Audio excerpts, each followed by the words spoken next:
മറ്റൊന്നുകൂടി ഞാനതിവിടെ പറയട്ടെ, പിന്നെ പറയാൻ കഴിയും.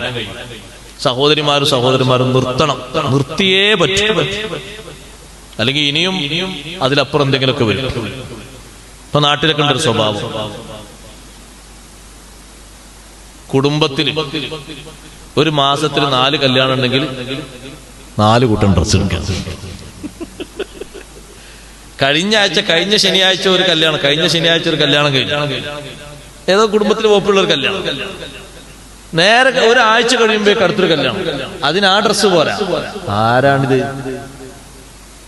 ആരാണ് ഈ കല്യാണത്തിന് പോകുന്ന ആൾക്കാർ? ഇന്നലെ സ്വർഗത്തിൽ നിന്ന് ഇറങ്ങിയതാ, അതിനൊരു ഡ്രസ്സ്.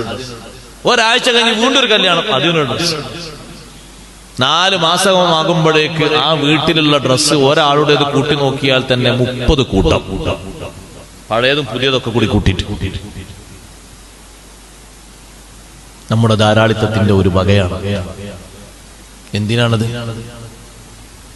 പാകത്തിനുള്ള ഡ്രസ്സ് പോലെ.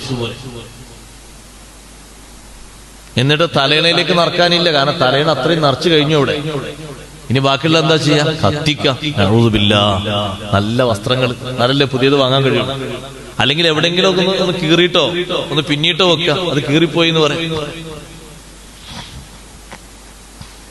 കീറിയ വസ്ത്രങ്ങൾ തുന്നി ധരിക്കാൻ പറ്റൂല, കീറിയാൽ ഒഴിവാക്കണം എന്നാണ്, അല്ലേ?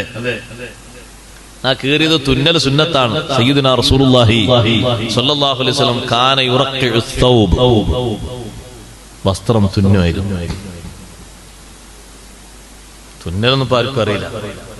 എവിടെങ്കിലൊക്കെ ഒന്ന് കീറിയാല് പതുക്കെ ഒരു ഭാഗത്തേക്ക് വെച്ച് പുതിയത് വേറെ വാങ്ങാം. മുത്താബഅത്തിന്റെ മേഖലയിൽ നിന്ന് പൂർണ്ണമായും മാറരുത്. മാറിയാ പിന്നെ നമ്മുടെ ലക്ഷ്യം നടക്കും.